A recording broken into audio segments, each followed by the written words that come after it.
देवगुरु बृहस्पति हुए मार्गी। नवग्रहों में अत्यंत शुभ प्रभाव देने वाले समस्त शुभ कार्यों के कारक गुरुदेव बृहस्पति 31 दिसंबर से मार्गी अवस्था में आ चुके हैं, अर्थात इनका गमन अब एक राशि आगे की ओर होने लगेगा, जिससे निश्चित रूप से समस्त राशियों पर एक सकारात्मक प्रभाव पड़ने वाला है। विशेष लाभ मिल सकते हैं। एक बड़ा परिवर्तन है जो बड़ा लाभ देने वाला है। जय श्री गणेश। नमस्कार, मैं आचार्य संजय द्विवेदी। मेरे समस्त प्रबुद्ध दर्शकों का मेरे चैनल पर हार्दिक स्वागत है। आज मैं गुरुदेव बृहस्पति के मार्गी काल के प्रभाव को लेकर आपके सम्मुख उपस्थित हूं। गुरुदेव नवग्रहों में सर्वाधिक बड़े ग्रह, समस्त 100 कार्यों के कारक है, शिक्षा ज्ञान देने वाले, प्रज्ञा के कारक गुरुदेव बृहस्पति हैं। आपके ज्ञान को बढ़ाकर आपके कार्यक्षेत्र का निर्धारण करने का कार्यकत्व गुरुदेव बृहस्पति के पास है। धन का लाभ देने का कार्यकत्व गुरुदेव बृहस्पति के पास है। विवाह कराने का, संतान देने का कार्यकत्व गुरुदेव बृहस्पति के पास है।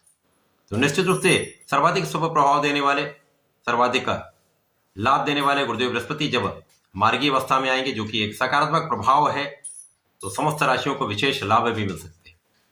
परंतु गुरुदेव का ये जो परिवर्तन हो रहा है, गुरुदेव का जो गोचर चल रहा है, वो अलग अलग राशियों के लिए अलग अलग भाव में बनेगा, अलग अलग स्थानों में बनेगा। उसी के अनुसार ही परिणाम की प्राप्ति होगी। कितना भी बड़ा राजयोग हो, यदि ये एक नकारात्मक भाव में बन जाता है, त्रिक भाव में बन जाता है अथवा दूषित हो जाता, तो ये बहुत बड़ा लाभ नहीं देता। परंतु एक छोटा सा भी योग एक बड़ा संयोग बन सकता है यदि वो एक अच्छे भाव में, अच्छे स्थान पर स्थित है, तो ये बड़ा लाभ देने वाला हो सकता है। अब चूंकि गुरुदेव का जो दृष्टि प्रभाव अत्यंत विस्तृत फल देता है, तो निश्चित रूप से ये कहीं ना कहीं विशेष फलदायी होने वाला है। आज मैं मीन राशि के लिए, जो गुरुदेव बृहस्पति की ही राशि है, गुरुदेव के मार्गी काल का क्या प्रभाव मिलने वाला है, किस प्रकार के लाभ मिल सकते हैं, कौन सा भाव प्रबल होगा, कहाँ कितना लाभ ले पाएंगे, कहाँ पर समस्या आ सकती है, उसका क्या निराकरण है, संपूर्ण विश्लेषण मैं पूर्ण तर्क के साथ करने जा रहा हूँ। प्रिय दर्शकों, ये राशिफल आपके चंद्र राशि पर आधारित है, अर्थात आपकी जन्म कुंडली में यदि 12 नंबर में चंद्रमा विराजमान है तो आपकी मीन राशि है। मीन राशि के लिए यदि स्थितियों का अवलोकन करें तो गुरुदेव बृहस्पति लग्न के स्वामी है तथा कर्म क्षेत्र के स्वामी है। कर्मेश तथा लग्नेश का गोचर द्वितीय भाव अर्थात आपके धन भाव में हो रहा है। निश्चित रूप से अत्यंत प्रबल स्थिति है। एक सकारात्मक परिवर्तन सकारात्मक भाव में होकर एक बड़ा लाभ देने वाला है।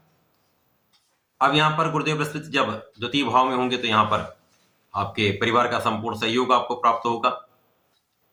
परिवार का सामंजस्य आपके साथ अच्छा रहने वाला है तथा यहाँ पर आपको पारिवारिक संपत्ति से एक अच्छा लाभ मिल सकता है।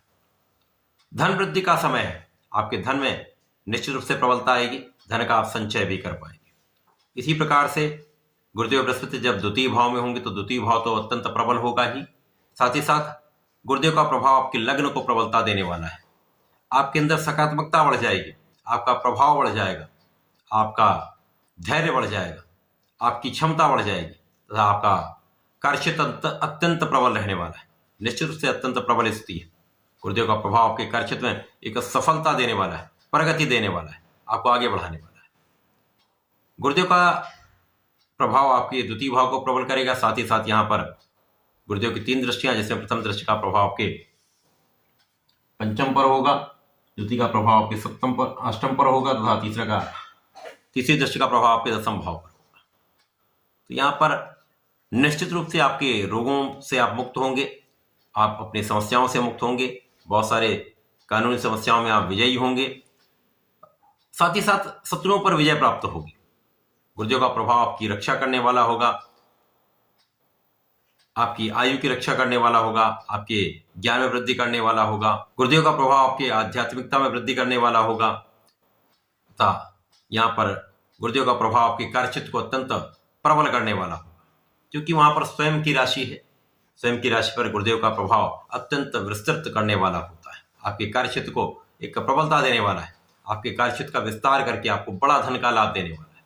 यहाँ पर कार्यक्षेत्र का संबंध आपके धन के क्षेत्र से है, आपके लग्न पर है, तो निश्चित रूप से आप अत्यंत सबल होंगे, आपका कार्यक्षेत्र विस्तृत होगा। आप जिस भी नौकरी में हैं वहां पर आपको पद का लाभ मिल सकता है। आप जिस व्यापार में हैं व्यापार की वृद्धि हो सकती है, व्यापार में अत्यंत गति आ जाएगी, आप किसी प्रोफेशन में हैं तो प्रोफेशन का संपूर्ण लाभ यहाँ आपको मिलने वाला है। अत्यंत प्रबल स्थिति है जहां पर संपूर्ण लाभ आपको प्राप्त होने वाला है। धन की प्रबलता, कार्यक्षेत्र में सफलता 100% मिलेगी। गुरुदेव का प्रभाव यहां पर आपको यश दिलाने वाला है, आपके क्षमता में वृद्धि करके आपके विशेष गुणों को बढ़ाने वाला है। गुरुदेव की चतुर्दशम का संबंध आपके पंचम भाव को प्रबल करेगा, जहां पर उनके कार्यकत्व का भाव है, अर्थात शिक्षा ज्ञान का भाव है, जहां पर शिक्षा प्रतियोगिता में आपको सफलता मिलेगी। शिक्षा अत्यंत श्रेष्ठ फल देने वाली होगी। शिक्षा प्रतियोगिता में सफलता के साथ जो लोग नौकरी का प्रयास कर रहे हैं, सरकारी नौकरी का प्रयास कर रहे हैं, प्रशासनिक सेवाओं की तैयारी कर रहे हैं, उनके लिए विशेष योग बन रहे हैं। जहां पर इस समय में यदि आप संपूर्ण परिश्रम करते हैं, अपना फुल एफर्ट्स लगा देते हैं, तो इस समय में आपको सफलता भी मिल सकती है। सफलता के संपूर्ण योग बन रहे हैं। इसी प्रकार से इस संतान के भाव में वृद्धि होगी, संतान का सुख संपूर्ण रूप से आपको प्राप्त होगा तथा इस समय में आपके प्रगति का अवसर आपको मिलने वाला है। संतान की भी प्रगति होगी। इसी प्रकार से गुरुदेव का प्रभाव आपके लाभ को कई सौ गुना बढ़ाने वाला है। अब यहाँ पर आपके लग्न को भी प्रबलता मिल रही है, साथ ही साथ आपका कार्यक्षेत्र अत्यंत प्रबल है, लाभ बढ़ेगा, आपका धन बढ़ेगा। तो सारे के सारे भाव अत्यंत प्रबल हो रहे हैं। तो गुरुदेव जो कि एक लंबी अवधि के ग्रह हैं, लंबे समय तक एक राशि में गोचर करते हैं। 1 वर्ष तक इनका जो गोचर काल है वो विशेष रूप से लाभदायी भी होता है। यहाँ पर गुरुदेव मेष राशि में लगभग 30 अप्रैल तक रहेंगे, जहां पर विशेष रूप से तब तक ये बड़ा लाभ देकर आपको संपूर्ण सुख प्रदान करने वाले हैं। आपके क्षमता में वृद्धि करके, आपके कार्यों में विस्तार करके धन का बड़ा लाभ देने वाले हैं। तो इस विशेष समय का आपको लाभ लेना चाहिए। मीन राशि के जातकों को नियमित रूप से भगवान शंकर मोचन की शरण में रहना चाहिए, क्योंकि यहाँ पर 7:30 का भी समय चल रहा है। आपके संपूर्ण सुरक्षा के लिए यदि हनुमान अष्टक का पाठ नित्य करते हैं तो आपकी संपूर्ण सुरक्षा होगी, समस्याओं से बचेंगे, तो लाभ की वृद्धि तो तय है। इसके साथ ही साथ प्रत्येक गुरुवार को यदि विष्णु सहस्त्रनाम का पठन अथवा श्रवण कर लेते हैं तो निश्चित रूप से ये जीवन को अत्यंत प्रबलता भी देने वाला होगा। आपके जीवन में आपको संपूर्ण सहयोग, संपूर्ण सफलता, संपूर्ण लाभ देने वाला होगा। तो ऐसा करके इस समय का लाभ लें। धन्यवाद, नमस्कार।